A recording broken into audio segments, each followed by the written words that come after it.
today's video, we are going to be DIYing my May craft club. So if you want to see how I made this and put it all together, then let's jump in. Hello everyone, welcome to my channel. If you guys are new, my name's Liz, and for today's video, we are going to be DIYing my May craft club. If you didn't know, I have a monthly subscription box. I will get into all of those details further on into the video. So without further ado, let's jump into how to make our first craft kit. Let's DIY my May craft club. Now this kit comes in box 1, box 2, box 3. For box 2 and 3, you'll also receive this paper pad. Box 1 comes with this window kit only.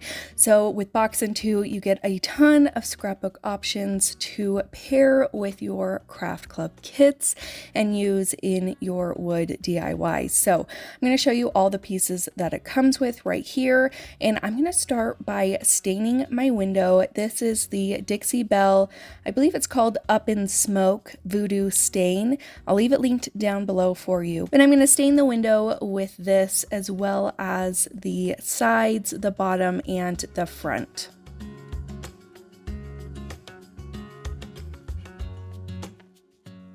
For the little letters, I like to use acrylic markers. I just find that I get better control that way, and it is a lot faster to paint these with markers versus a teeny tiny paintbrush. So I'm just using some acrylic black paint pens from Arteza, and I'm going around each letter. I'm going to pick out this really cute bee pattern for my banner pieces. I trace that on the back, and then I go ahead and cut that out using some scissors. Now, if you have kit number 1 and your box does not come with paper, you can do anything that you want with this. Paint it. If you have some different scrapbook paper that you already have, by all means, you can use that as well. I'll use some Mod Podge on each of my banner pieces. Now, I'm going to do the iron-on method for the paper and the banners. So I apply the Mod Podge to each piece. I'm going to let that Mod Podge completely dry. Then I'll add on my scrapbook paper that we cut out. I place it right on top. I'll grab a piece of parchment paper and put that on top of all of my pieces, and then using my Cricut mini heat press, I'm going to slowly go over each piece, reactivating that Mod Podge and adhering the paper to the banner. I just find this helps with any kind of bubbles or the paper wrinkling or lifting. That's just how I prefer to do it, but you can do it any way that you want. I used a little screwdriver to repoke those holes for the banner. I'll set that to the side, and I'm going to start assembling my kit. So I'll take some wood glue, super glue. You can get this from the Dollar Tree. I'm going to put glue along the entire bottom of my window, and then we are going to attach that to the base portion of our window. It kind of has a little puzzle piece situation where you have two pieces that fit directly down into the base.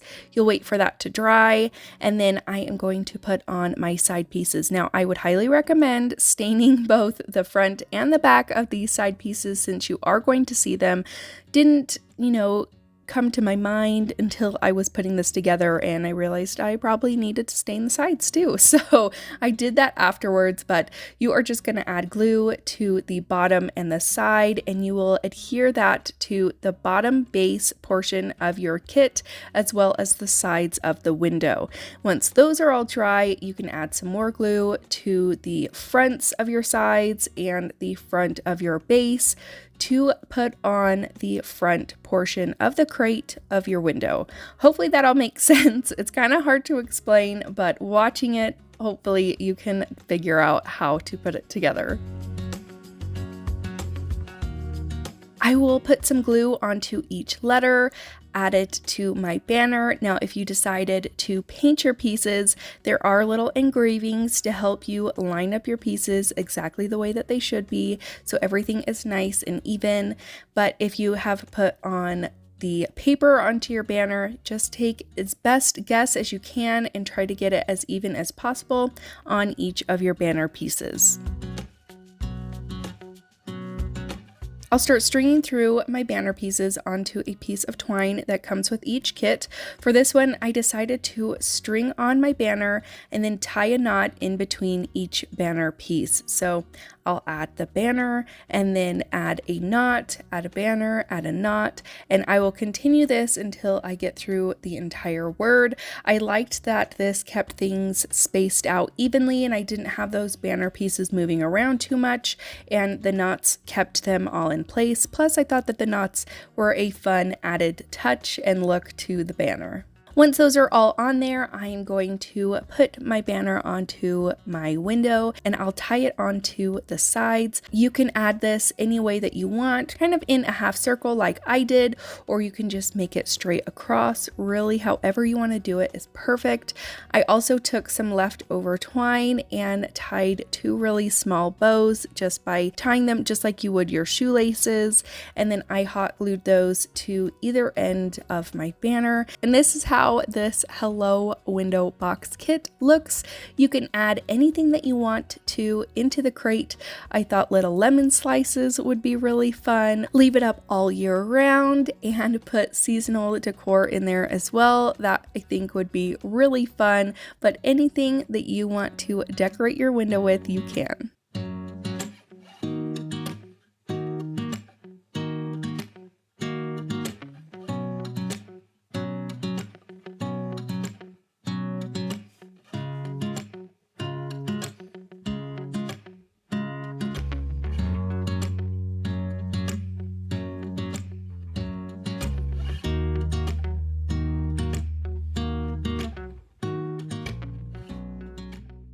So just a brief reminder, box 1, you will get this kit only. It does not come with the flowers. You can put whatever kind of floral or any kind of decor into your little crate that you'd want. For box number 2, you get the kit plus a 6x6 24-page scrapbook paper pad. For box number 3, you're going to get these 2 as well as an additional craft kit plus a couple other accessory items. Let's go ahead and jump into our box number 3 to DIY it and show you everything that it comes with. Let's go ahead and get into box number 3. So you are going to get this really cute kit along with 2 additional accessories on top of the previous first kit and paper pad. So you will get a chipboard accent that comes with all these really cute sayings and pictures, perfect for summertime. And then you will also get this ephemera that also has a bunch of little accents that are perfect to use on these kits or any other projects that you may have. So for this kit, it is a sunflower with a mason jar on a shiplap background, and I absolutely love it. So I'm going to start by painting the background with my Waverly chalk paint in white. Now I try really hard to stay out of the engravings so that I'm not getting any white paint in there. I want those to be really dark and not filled with paint. So I try to take my time and paint this as best as I can. I decided to leave some of the wood showing through so it looked a little bit more distressed. Then you can move on to your flowers. Now I picked a whole bunch of different shades of yellow and I went back and forth on a bunch of them, tried to do layering and making my pieces look more dimensional than just one flat color. So I just went back and forth with my paintbrush with a bunch of the different shades and played around with how I wanted it to look. Now, you do not have to paint the entire backing of these flowers, especially because it's a layered piece and you'll have an extra piece of wood sitting on top of that. So you can try to just paint each petal individually if you would like, but I just kind of got carried away and pretty much painted the entire thing, but you don't have to do that. Just keep that in mind. But again, I just went back and forth with a bunch of different shades of yellow and tried my best to make it more dimensional and make it look like a real flower would. Same thing with the top portions of my flowers. I went in with a lighter yellow and then did some dimensional shading with some darker yellow shades around the middle. I wanted it to look like it was darker around the middle, and then as it went out, it got lighter in the petals. So I just played around with it as best as I could. I also took some white on a really tiny detail brush, added some little highlights around each of the petals. Once that's done, I took the middle portions of all of my flowers and I painted that with a more burnt sienna kind of color. I also took the back of my paintbrush with some black paint and added in all the little dots into the middle portion of my flowers. For the mason jar itself, I'm going to have it match my window, so I'm using that same Dixie Belle Up in Smoke Voodoo Stain, and I will stain all of the pieces of the mason jar in this color. Plus, I liked that it was a silver, which matches the lids of a real mason jar pretty well, and then I just decided to make the whole thing that color. But you can paint this however you want it, whatever colors you want to use, however you want it to look to make it your own. You can do really anything. The sky is the limit on how you want it to look. I finished it off by painting the stems in this aloe green that I got from Hobby Lobby. I want to say it's the Americana brand, and I painted all of those green, and then I will go ahead and glue my piece down using that wood glue super glue. I will try to center that onto my backing as best as I can, and then I will add glue onto all of my other flower pieces and begin assembling them on top of my piece.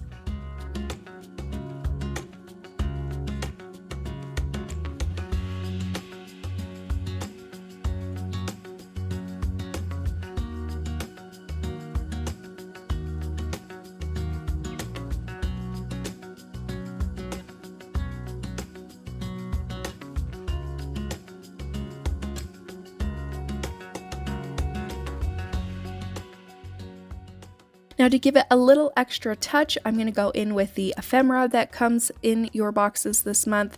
I had these decorative tacks that I picked up from Hobby Lobby, and they had a sunflower look to them, which I thought was perfect. I'm going to cut that tack down just using a pair of floral wire cutters. They worked really well. Enough so that I can still stick it into the sign, but that it wasn't long enough to go all the way through it. So I took out this little saying from the ephemera pack and I added a decorative tack on either side, and this is what it looks like. Super cute, and I'm loving the way that it matches with my window and the sunflowers that I stuck in there.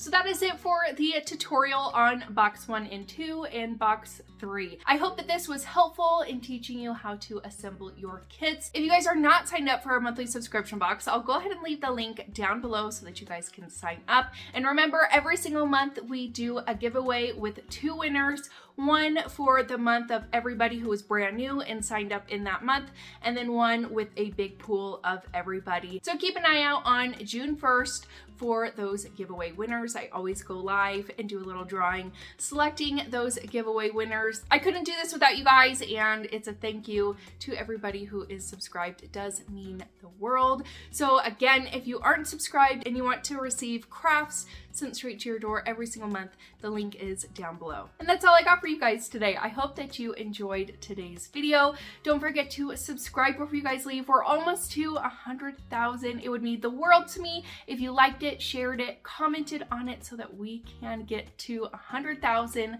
subscribers here on YouTube. And again, don't forget to like this video if you enjoyed it, and I will see you in my next one. Bye.